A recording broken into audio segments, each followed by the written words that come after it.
Olá pessoal, estamos aqui mais uma vez para contar histórias e dessa vez a nossa história será nos versos do cordel. Pé de chumbo, pé de vento, literatura de cordel de Marcos Mair. Esse cordel é dedicado aos meus tios, tias, primos, primas e demais parentes do lado materno, que são conhecidos como a família de João Domingos, que é o nome do meu falecido avô materno.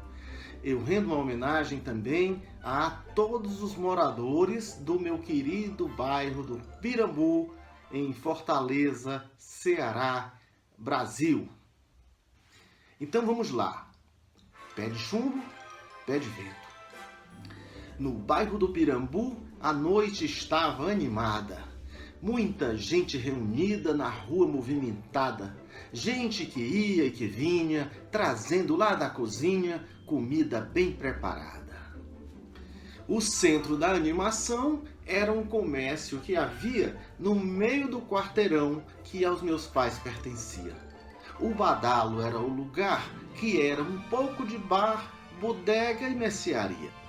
Esse nome de badalo era por causa de um sino de bronze que havia no local.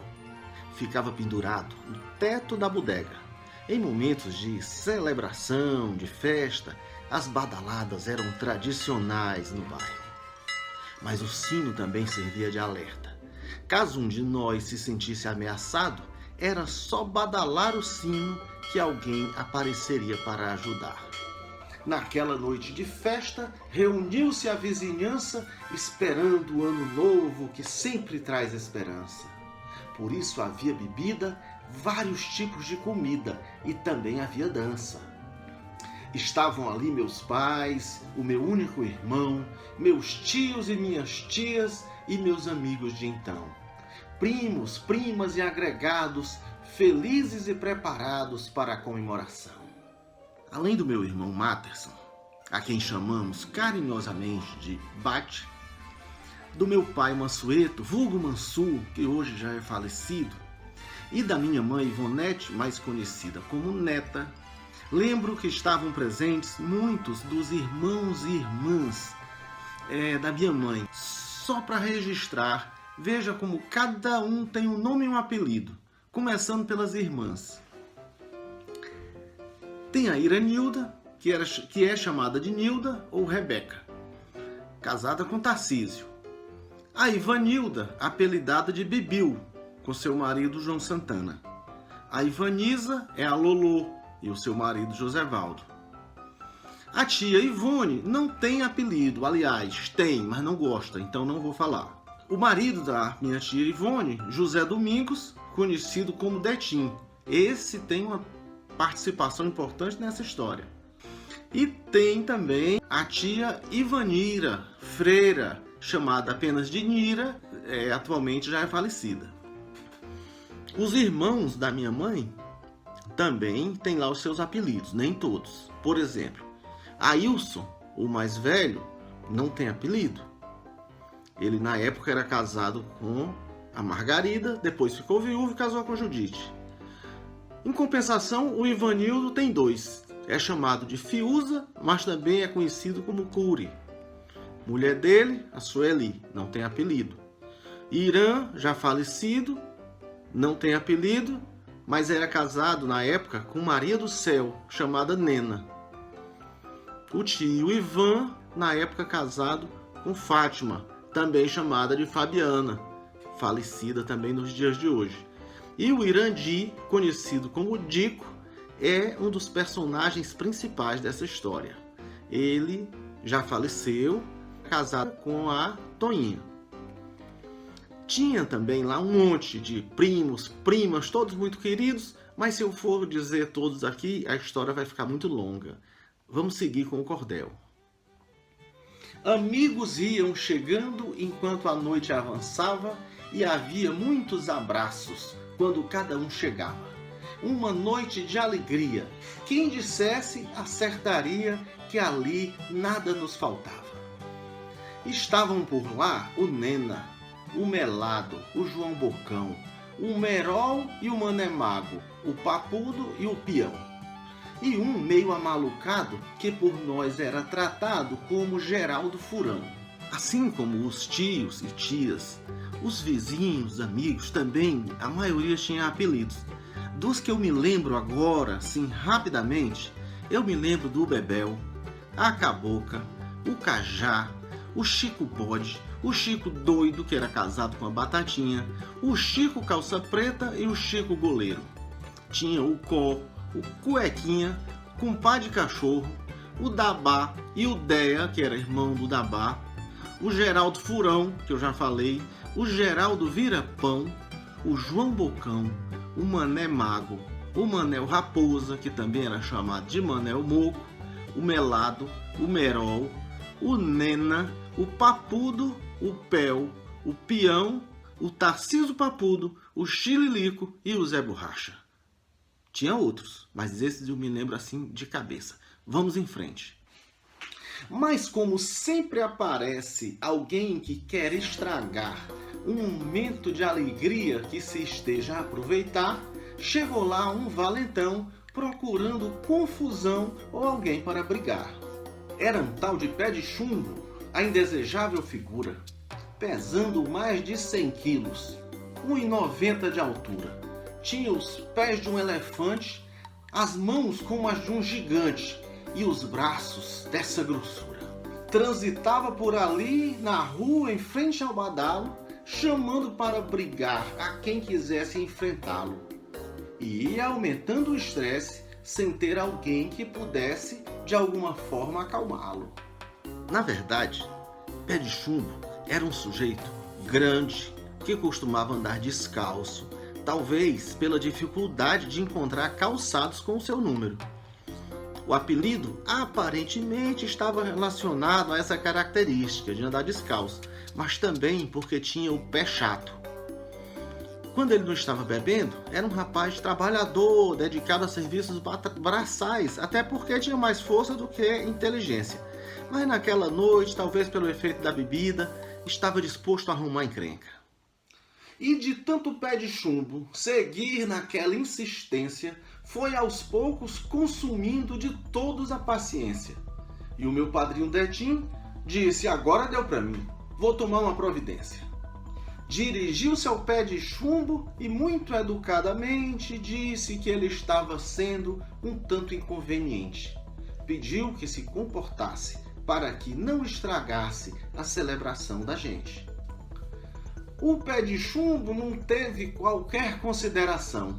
Do lugar de onde estava, disse logo um palavrão.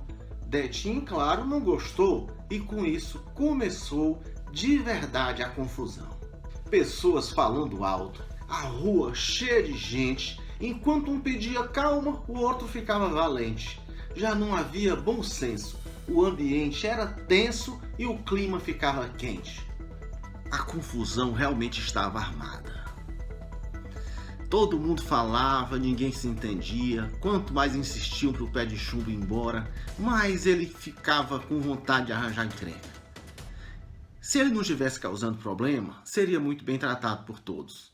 Mas nesse dia estava complicado.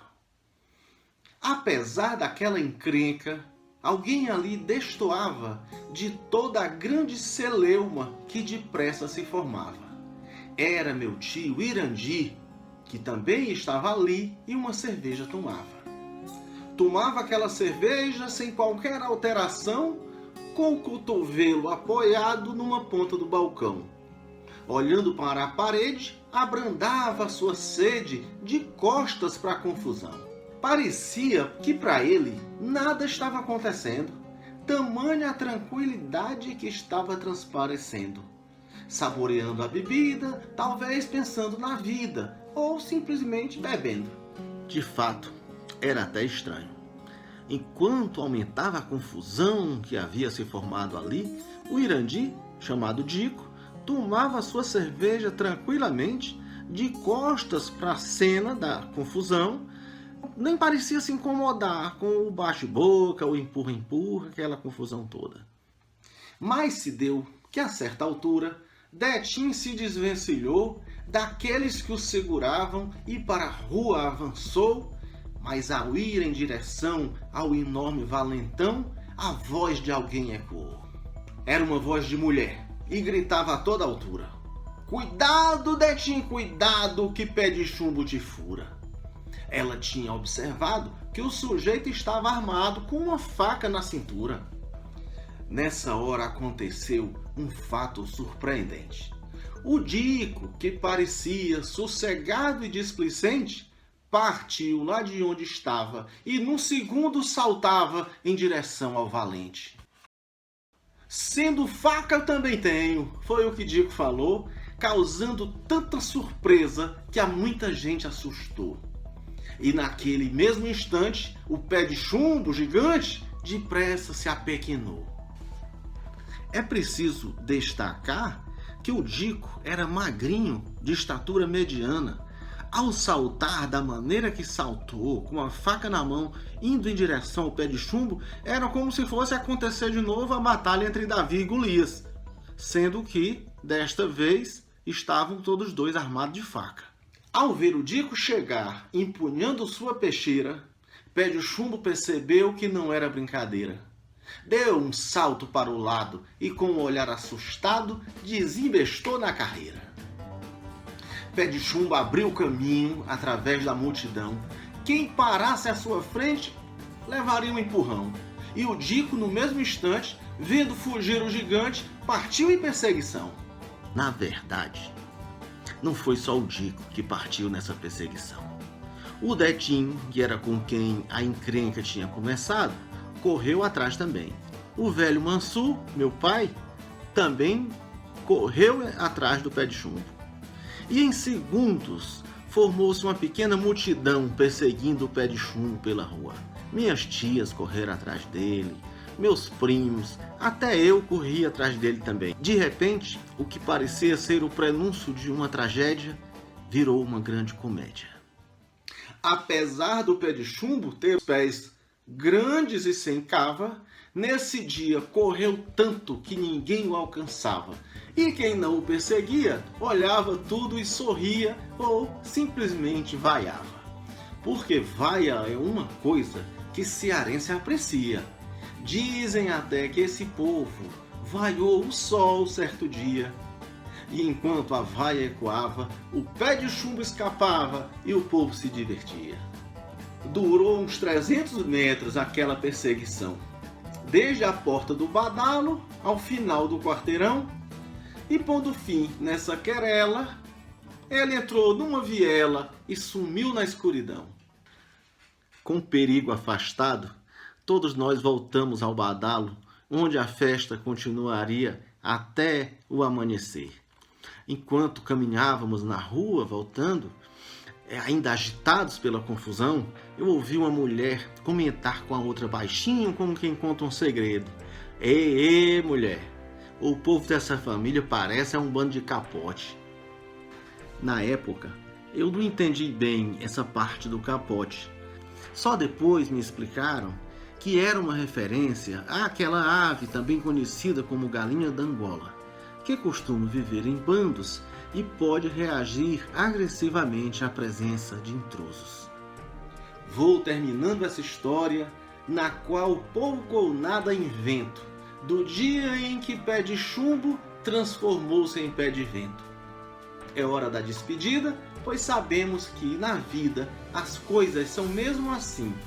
Por mais que o tempo perdure, não há bem que sempre dure, nem mal que não tenha fim.